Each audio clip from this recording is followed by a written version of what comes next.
ఇప్పుడు ఎవరి నోట విన్నా అన్నామలై పేరు వినిపిస్తోంది. తాజాగా ఆయన ఒక ప్రకటన చేశారు. బీజేపీ నుంచి రాజీనామా చేసి బయటకు వచ్చేసిన తర్వాత ఆయన ఒక ఉద్యమం, అంటే త్వరలో ఒక పార్టీ పెడతానన్నారు, అది పక్కన పెట్టేస్తే ఒక ఉద్యమాన్ని ప్రజల్లోకి తీసుకెళ్ళబోతున్నారు అనేది ఇప్పుడు అన్నామలై వైపు అందరు చూపు చూస్తున్నారు. కారణం ఏంటి అంటే ఈయన ఒక ఐపీఎస్ ఆఫీసర్ కాబట్టి గతంలో.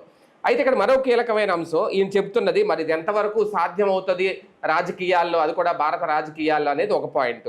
శాశ్వత మంత్రి శాశ్వత ఎమ్మెల్యే లేకుండా, అంటే నాయకుడు అనే వాళ్ళు ఉంటారు కానీ పదవిలో ఎక్కువ కాలం కొనసాగరు అనేది. దీని పేరే వి ద లీడర్ ఉద్యమం, అంటే మేము నాయకులం. ఇది ఒక తిరుగుబాటో లేదంటే ఇప్పుడు తమిళనాడులో ఆల్రెడీ ఇప్పుడు విజయ్ ప్రభుత్వం టీవీకే నడుస్తోంది, దానికి ఒక ఆల్టర్నేటివ్ అవుతుందా, ఒక ప్రత్యామ్నాయంగా చూడాలి ప్రజలు ఇప్పుడు. ఎందుకంటే ద్రవిడ పార్టీలను చూసేశారు, దాని నుంచి బయటకు వచ్చి ఇప్పుడు టీవీకేని చూస్తున్నారు. నెక్స్ట్ ఇంకా చూడాలి అంటే ఇంక ఇటువైపే రావడానికి, ఆకర్షించడానికి ఈయన చేసే ప్రయత్నమా, ఇది ఎంతవరకు సక్సెస్ అవుద్ది, అసలు అన్నామలై ఆలోచన ఏంటి, ఇది అంశం మీద చర్చించే ప్రయత్నం చేద్దాం. సరే, అంటే ఇవి వినడానికి బాగుంటుంది కానీ ఎంతవరకు సాధ్యమవుతుంది అనేది జనరల్గా వచ్చే డౌట్ నాలాంటికి. నిజంగా శాశ్వత మంత్రి శాశ్వత ఎమ్మెల్యే అనేవాళ్ళు లేకుండా ఒక రాజకీయ పార్టీని కొనసాగించడం అనేది సాధ్యం? చంద్రబాబు గారి విధానం ఫాలో అయి ఉంటాడు. బాబు గారు నిన్న మొన్న కూడా మీటింగ్లో చెప్తుంటారు కదా, మనది పార్టీ కార్యకర్తల పార్టీ, మీరే మా నాయకులు అని చెప్తుంటారు కదా. అంటే చెప్పడానికి బాగుంటాయి, అది కూడా అంతే. అంత మించి ఉండదు. ఇప్పుడు అన్నామలై నాయకుడిగా కాకుండా ఎవరో సాధారణ కార్యకర్త నాయకుడికి ఎందుకు అనుకుంటారు? ప్రాక్టికల్గా ఏంటంటే ఈ కమ్యూనిస్టులు అయినా సరే మనం ఆ యంగ్స్టర్గా ఉన్నప్పుడు మనకు కూడా ఇట్లాంటి ఆలోచనలు చాలా వస్తాయి. అన్నామలైకి ఇప్పుడు రాజకీయ యంగ్స్టర్ కదా, కొంచెం ఆలోచనలు ఎక్కువ వస్తున్నాయి, అంత మించి ఏం లేదు. అక్కడ అతను ఏంటంటే ఒక్క ఆస్పెక్ట్లో అన్నామలై దగ్గర నాకు నచ్చింది ఏంటంటే, ఇవాళ చుట్టూ మడిగట్టు కూర్చుని కార్యకర్త వేరు నేను వేరు, కేవలం ఉపన్యాసాలకు మాత్రమే కార్యకర్త అన్నట్టు కాకుండా మీటింగ్ అయిపోయాక కార్యకర్తలోకి వెళ్ళి నుంచునే మనిషి, కార్యకర్తలతో మాట్లాడే మనిషి నిరంతరం, అది అన్నామలై దగ్గర ఉన్న ఒక పాజిటివ్. రెండోది ఏంటంటే రాజకీయం అంటే కేకలు ఇయ్యడం, అరవడం, జెండాలు గుచ్చుకుని తిట్టడం, వాణి బూతులు తిట్ట, ఈయన బూతులు తిట్ట, సోషల్ మీడియాలో తిట్ట, లేకపోతే బయట ప్రెస్ మీట్లు పెట్టి తిట్టడం అనే కాన్సెప్ట్ చేయడు అతను. మాట్లాడేటప్పుడు కన్స్ట్రక్టివ్గా మాట్లాడతాడు, అవతల వాళ్ళ పట్ల కూడా ఏది గారు లాంటి విధేయతను ప్రదర్శిస్తాడు. అది బాధ్యతాయుతమైనటువంటి రాజకీయం చేస్తాడు. నోటికొచ్చిన కారు కోతలు కుయ్యడు, ఊరికూరికిన అరపుడు కేకలు ఉండవు. మూడవ కాన్సెప్ట్ ఏంటంటే రాజకీయపు దశని మార్చాడు. మనకి రాజకీయాల్లో సేవాభావం ఉండడం వేరు. సేవాభావం అనేటటువంటిది పార్టీలో ఒక అంతర్లీనమైన ఒక శక్తిగా. ఒకప్పుడు కాంగ్రెస్ సేవాదళ్ళు ఉండేది. ఏమిటి దాని స్ఫూర్తి అంటే ఆర్ఎస్ఎస్ వాళ్ళు. భారతీయ జనతా పార్టీ అనుబంధంగా ఆర్ఎస్ఎస్ అనేది వాళ్ళ ఉద్దేశం. అదే బీజేపీకి ఆర్ఎస్ఎస్ అనేదే అసలు మూలం.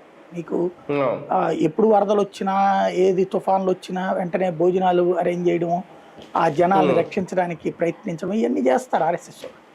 ఈవెన్ ఈ చెట్లు పడిపోయినప్పుడైనా, లేకపోతే కనుక హుదూద్ తుఫాన్ అప్పుడు చూసాము, మొన్న వరదలప్పుడు చూసాము, చేస్తుంటారు. అలాంటి సర్వీసులు కాంగ్రెస్ పార్టీ కూడా సేవాదళతో చేద్దామని, కానీ దాంట్లో కూడా మిగతా కాంగ్రెస్ పార్టీలో లాగానే పదవుల కోసం కొట్టాడుకు వచ్చారు కానీ ఎప్పుడు సేవ సరిగ్గా చేయలేకపోయాడు, ఫెయిల్ అయ్యింది. బట్ అన్నామలై తను ఒక ఏరియా, అంటే తన కార్యక్రమం ఎట్లా ఉంటుందంటే, రోజు స్టాలిన్ని తిడదామా, పళనిస్వామిని తిడదామా, లేదా మన పార్టీలు రెబల్స్ని తిడదామా అని ఉండదు. వెళ్ళి ఎవరైతే ఇప్పుడు ఒక ఏరియాలో వెళ్తే అక్కడ పబ్లిక్ని నువ్వు నాకు ఓటెయ్యి, లేకపోతే మా పార్టీకి ఓటెయ్యి, ఇట్లా కాదు. అక్కడ 10 మందితో మాట్లాడుకుంటాడు, ఆ రోడ్డు బాగు చేయటం, ఆ రంగులు వేయటమా, అక్కడ కార్యక్రమం పాల్గొని వాళ్ళ ఇళ్లలోనే వండించుకుని తింటాడు అందరికీ కలిపి. ఇప్పుడు 100 ఇళ్ళు ఒక రోడ్డు మీదన ఒక 500 ఇళ్ళు ఉన్నాయి. మేము ఒక 2000 మందికి వస్తాం కదా, మా పని చేస్తాం కదా, తలా ఒక 10 మందికి పెట్టండి భోజనం. ఇది ఒకప్పటి వీళ్ళ సిద్ధాంతం. మీకు ఇదివరకు ఆర్ఎస్ఎస్ వాళ్ళది కానీ పిహెచ్పి వాళ్ళది కానీ రాష్ట్ర స్థాయి సమావేశాలు ఉంటే అట్లాగా పెట్టేవాళ్ళు. వీళ్ళింట్లో 4, వాళ్ళింట్లో 5, అట్లాగా. అలాంటి కాన్సెప్ట్ ఇప్పుడు ఇతను అమలు చేస్తున్నాడు, ఒక సిస్టమేటిక్. ఇది మనకు ఆత్మీయత పెరుగుతుంది, కార్యకర్తకి ప్రజలకి ఆత్మీయత పెరుగుతుంది. అది ఒక మంచి కాన్సెప్ట్. మిగతా పార్టీలు కూడా ఫాలో అవ్వాల్సినటువంటి పాయింట్. అది చేస్తున్నారు అక్కడ. సార్ ఎప్పుడు కూడా రాజకీయాల్లో కొన్ని కొత్త కొత్త ఆలోచనలు ఎక్కువ యువతరాన్ని ఆకర్షిస్తూ ఉంటాయి. ఇప్పుడు అన్నామలై తీసుకునేది, అలాగే అన్నామలై వెంట కూడా ఎక్కువగా యువత ఉంటారు అనేది. ఇప్పుడు మొన్న రజనీ సపోర్ట్ ఇచ్చిన వాళ్ళ వెనక వాళ్ళ ఫ్యాన్స్ ఉన్నా, ఇప్పుడు ఈ ఆలోచనలు వాళ్ళని ఆకట్టుకునేలా తీసుకున్న నిర్ణయం. అంటే నాకు అర్థమైనంత వరకు ఒక పాయింట్ ఉంటుందండి. యువతరం ఫస్ట్ సినిమా వాళ్ళని ప్రేమిస్తారు. అంతే. రాజకీయ నాయకులు వీళ్ళు దగ్గర కాలేరు. ఇప్పుడు స్టాలిన్, ఉదయనిధి స్టాలిన్, పళనిస్వామి, ఈ కుర్రోళ్ల తరహా, ఈ ఆడపిల్లల తరహా ఆలోచన రాదు వీళ్ళకి. ఇలాంటి ఆలోచన ఎక్స్ప్రెస్ చేసే ఎవరైనా ఉంటే అప్పుడు రాజకీయం వైపు చూస్తారు, లేకపోతే అసలు రాజకీయం మనకు సంబంధం లేదన్నట్టు ఉంటారు. గత 3 తరాల నుంచి కూడా రాజకీయం మనకు సంబంధం లేదని ప్రజలు దూరంగా ఉన్నారు. రాజకీయ పార్టీ అంటే గత 2 తరాల నుంచి అయితే కంప్లీట్ ఓన్లీ ధనవంతుల కోసం, అది కులవంతులు ధనవంతులు అంతే, గుణవంతులొద్దు బలవంతులొద్దు. ఏది రౌడీయిజం చేయగల దౌర్జన్యకారులు, అలాగే ఆర్థిక స్థిరత్వం ఉన్నటువంటి వాళ్ళు అరాచకం చేసేవాళ్ళు. ఈ ముగ్గురికే రాజకీయాలు గత 2 దశాబ్దాలుగా జరుగుతున్నది. ఇప్పుడు ఆ ట్రెండ్తో విసిగిపోయారు జనం. అంటే అంతకు ముందు తరంలో అలాంటి తప్పుడు వాళ్ళు ఉన్నా వాళ్ళు పబ్లిక్ మీద పడేవాళ్ళు కాదు. వాళ్ళ సపరేట్ యాక్టివిటీ వాళ్ళకు ఉండేది, వాళ్ళ పార్టీలోనే కొట్టుకు సాగడం. అది జనం మీదకి వచ్చి పట్టం ప్రారంభించాక జనానికి విరక్తి వచ్చింది. ఎప్పుడైతే ఇలా సంపాదించిన వాళ్ళు స్కూళ్ళు పెట్టి, హాస్పిటల్ పెట్టి, కార్పొరేట్ విద్యా సంస్థలు, కార్పొరేట్ స్కూల్ ఇట్లాంటివి పెట్టి దాంట్లో కూడా దోచుకుంటుంటే అప్పుడు చర్చ బిగినైంది కుర్రాళ్ళకి. ఆ చర్చకి పర్యవసానమే ఇప్పుడు ఒక కాక్రోచ్ పార్టీనో, ఒక అన్నామలై పార్టీనో, ఇంకొక పార్టీ ఏది విజయ్ పార్టీనో ఇట్లాగా. అయితే ఈ వాళ్ళని అభిమానించే వాళ్ళు విపరీత నాలెడ్జ్తో ఏం లేరు. మనం అబ్జర్వ్ చేస్తే జస్ట్ ఒక దాన్ని ఏమంటామంటే వాళ్ళల్లో వచ్చిన కసికి ఒక నాయకత్వాన్ని చూసుకుంటున్నారు. ఆమ్ ఆద్మీ పార్టీ టైంలో కన్స్ట్రక్టివ్ థింకర్స్ ఉన్నారు ఆమ్ ఆద్మీ పార్టీ, కానీ అతను దాన్ని దారి మళ్ళించేశాడు. ఇప్పుడు కన్స్ట్రక్టివ్ థింకర్స్ కాదు, ఒక దాన్ని ఏమంటారంటే ఊహాజనితమైనటువంటి ప్రజాస్వామ్యం చుట్టూ తిరుగుతోంది ఈ ఉద్యమాలన్నీ. ఇప్పుడు అన్నామలై రేపు పొద్దున్న సీఎం అయ్యాక రోజు రోడ్డు మీద ఉడుస్తాడా, లేదా ఇళ్ళకి రంగులేస్తాడా? లేదు కదా. It is the duty of the government కదా. అంతే. ఏంటి నువ్వు చూపించే భిన్నమైన రాజకీయం అంటే ప్రవర్తన ద్వారా వాళ్ళని దగ్గర కావాలి.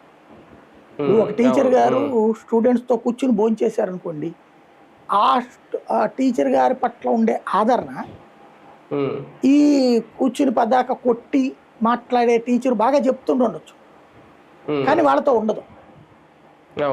అట్లాగే ఇక్కడ స్టాలిన్, పళనిస్వామి వచ్చేటప్పటికి ఆ లెగసీ, జయలలిత లెగసీ పళనిస్వామికి, కరుణానిధి లెగసీ స్టాలిన్కి, స్టాలిన్ లెగసీ ఉదయనిధి స్టాలిన్కి వచ్చింది. అంటే ఓ చుట్టూ మడిగట్టు కూర్చుంటారు, వాళ్ళు గీసుకుంటారు గీత. ఆ గీతకి భిన్నంగా జనంలోకి వెళ్తూ సరదాగా మాట్లాడుతుంది ఒక ఐపీఎస్ అధికారి, సింగం లాంటి ఒక ప్రమోట్ అయినటువంటి పబ్లిక్గా సినిమాలే అతని మీద తీశాడన్నది సోషల్ మీడియా ప్రచారం అతను ఒక హీరోని చేసి రాజకీయ హీరోగా కాకుండా యువతరపు హీరోగా అయ్యాడు. రాజకీయ హీరో అయ్యి ఉంటే జనం అందరూ ఓట్లు ఎదురు కదా, యువతరానికి హీరో అయ్యాడు. ఇది ఒక సెక్షన్, ఒక ఎవరైతే విసిగిపోయి ఉన్నారో వీళ్ళతో వీళ్ళు మనతో కలిసే పార్టీలు కాదు ఇది అనుకుంటారో వాళ్ళకి ఇతను ఒక ప్లాట్ఫామ్. ఇలాంటి పుట్టుకొస్తే నాకు తెలిసి ఇంకా చాలా, ఎందుకంటే ఇప్పుడు రాజకీయాల గురించి అవగాహన వచ్చింది యువతరానికి, కానీ ప్రస్తుత పార్టీలు ఆ యువతరాన్ని తీసుకొచ్చే ఉద్దేశంలో లేరు. ఏ రాజకీయ పార్టీ అయినా యువతరం అంటే నాయకుడు కొడుకు, నాయకుడు కూతురు అన్నటువంటి దిశలోకి వచ్చేసారు. దానితో విసిగిపోతున్న జనాలకి ఇదొక అడ్వాంటేజ్. సరే, ఒకటి ఇలాంటి ఆలోచనలు, వివిధ లీడర్ ఇలాంటి ఉద్యమాలు, కాన్సెప్ట్లు నిజంగా ఆకట్టుకుంటే చాలా బాగుంటాయి, యువతకి గూజ్ బంప్స్ వస్తాయి. కానీ మీరు ఇందాక చెప్పినట్టు టీవీకే విజయ్ అంటే ఆయన సినిమాల వాళ్ళకి ఫస్ట్ ప్రయారిటీ ఇస్తారు కాబట్టి ఓకే, ఆయన సీఎం అయిపోయాడు, అది వేరే కాన్సెప్ట్. కానీ ఇలాగా ఐపీఎస్ అధికారులుగా వచ్చిన వాళ్ళు, లైక్ మన రాష్ట్రంలో చూసుకుంటే ఆయన లక్ష్మీనారాయణ గారు, ఆయన కూడా ఇలాగే వచ్చారు, మాజీ జేడీ లక్ష్మీనారాయణ గారు. ఆయన కూడా ముందు ఈయనకిలాగే ఆయన ఒక బాండ్లు ఇచ్చి ఇంటింటికి నోట్లు ఇచ్చి అప్పుడు పార్లమెంట్ అభ్యర్థిగా పోటీ చేస్తే గెలవలేకపోయారు, తర్వాత ఆయన పార్టీ పెట్టారు. అంటే వీళ్ళందరూ ఒక అన్సక్సెస్ఫుల్ లీడర్గా మిగిలిపోతున్నారు ఇలా చేసి. ఇక్కడ కూడా ఇదే, అంటే ఎంతవరకు ఇది ఒక ఊపు తెస్తుంది తప్ప తర్వాత వీళ్ళని అధికారంలోకి తీసుకురాలేకపోతుంది. అన్నామలై విషయంలో ఎలా చూడాలి? అన్నామలై కూడా ఓడిపోయాడు కదా మొన్న, అందుకే కదా బీజేపీ. ఓకే, ఇప్పుడు నేను అనేది ఇంకా ఇప్పుడు రాజు ఎవరు రెడ్డి ఎవరు 2031 అప్పటికి రాజకీయం ఎట్లా ఉంటుంది. ఒకటి ఏంటంటే ఓ జాతీయ రాజకీయ పక్షమైన భారతీయ జనతా పార్టీ లాంటిది పక్కన ఉండగానే పూర్తి స్వేచ్ఛ ఇవ్వగా అతను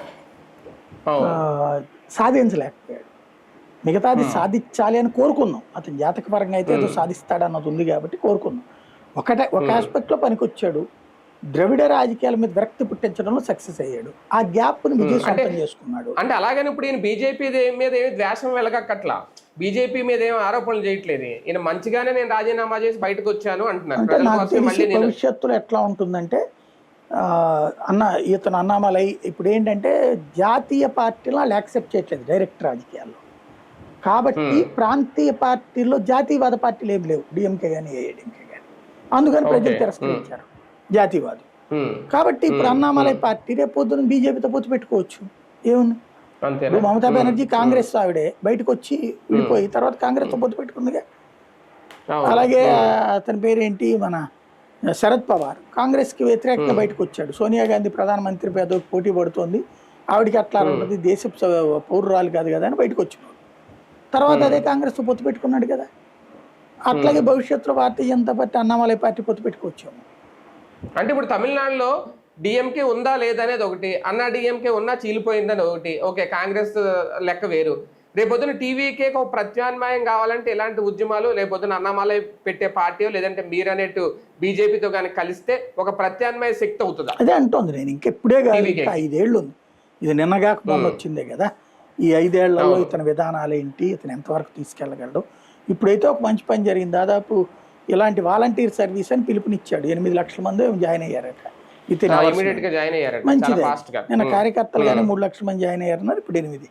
ఓ మంచి ఆల్టర్నేటివ్, మంచిది. ఇట్లాంటిది ప్రతి రాష్ట్రంలో నేనేం కోరుకుంటానంటే ప్రతి రాష్ట్రంలో ఇట్లాంటి ఒక జాతీయవాద భావాలు ఉన్నటువంటి ఒక ప్రాంతీయ పార్టీ పుట్టుకొస్తే సంతోషపడతాను నేను. అప్పుడు ఈ ప్రాంతీయ జాతీయవాద భావజాలం ఉన్న ప్రాంతీయ పార్టీలన్నీ కలిపి రేపు బీజేపీకి ఆల్టర్నేటివ్ అయినా నేనేం బాధపడను.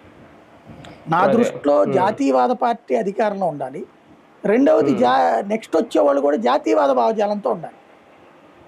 అది కాంగ్రెస్లో జాతీయవాదం పెరిగితే దాన్నైనా సమర్థిస్తాను నేను. జాతీయవాదం లేని అంతర్జాతీయవాదంతో కూడిన లేకపోతే మైనార్టీ బుజ్జిగింపు ధోరణితో ఉన్నటువంటిది అయితేనే వ్యతిరేకిస్తాను నేను. అవును అవును. అంటే మార్పు కోరుకున్నప్పుడు ప్రజలు వాళ్ళకి ప్రత్యామ్నాయం కనిపించాలి అంటే ఇలాంటివి కూడా అవసరమా? చెప్పలేము, నేను అంటోంది మార్పు కోరుకున్నారని అనుకున్నాం, తెర చూస్తే 14% ఓట్లు వచ్చినాయి మొన్న. విజయ్ది వేరు, మళ్ళీ విజయ్కి అక్కడ సినీ గ్లామర్ పనికి వచ్చింది, జయలలిత ఓట్లకి టర్న్ అయినాయి అతనికి. డిఎంకే ఓట్లలో కొంచెమే తగ్గింది, ఏఐఏడిఎంకే ఓట్లే బాగా తగ్గినాయి. అంటే విజయ్ ఏఐఏడిఎంకేని క్యాచ్ చేసుకున్నాడు కానీ డైరెక్ట్ కాదు అక్కడ, అందులో నెక్ టు నెక్ వెళ్ళాడు కానీ కంప్లీట్ కాదు అక్కడ. అయితే గతంలో కంటే ఎక్కువ వచ్చి ఉండొచ్చు సమస్యల్లో.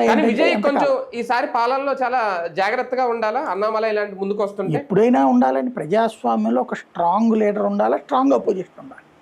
అప్పుడు పాలకులు తప్పు చేయడానికి భయపడతారు, అదే సందర్భం ప్రజాస్వామ్యం మనుగడ సాగిస్తుంది. మొత్తానికి తమిళనాడులో ఒక ప్రత్యామ్నాయ శక్తి అయితే ఇప్పుడు ఆవిర్భవించింది అని అనుకోవాలి అన్నామలైతో. ఖచ్చితంగా. ఆంధ్రప్రదేశ్ లో ఏమన్నా అలాంటి పరిస్థితి చూస్తామా భవిష్యత్తులో? ఇదివరకు ఆశ ఉండేది నాకు, పవన్ కళ్యాణ్ మీద ఆశపోయింది. ఆయన ఇందులో కలిసి ఉన్నారు కాబట్టి. రైట్ రైట్, చూద్దాం. మొత్తానికి తమిళనాడు రాజకీయాల్లో అన్నామలై ఒక ట్రెండ్ సెట్టర్గా అయితే మారారు ప్రస్తుతం. నిజంగా ఆయన ఉద్యమానికి కలిసి వస్తున్నారు ప్రస్తుతం, యువత కానీ కార్యకర్తలు కానీ వాలంటీర్ల రూపంలో. ఎంతవరకు ఆయన ఉద్యమంలో సక్సెస్ అవుతారు, హూ ఈజ్ ద లీడర్, అలాగే భవిష్యత్తులో ఆయన పార్టీ కూడా పెడతారంటున్నారు. ఆయన గనక పెడితే నిజంగా రాజకీయాల్లో ఒక మార్పు వస్తుందా, ఆ మార్పు సక్సెస్ దిశగా ఉంటుందా లేదా వేచి చూడాల్సిన అంశం.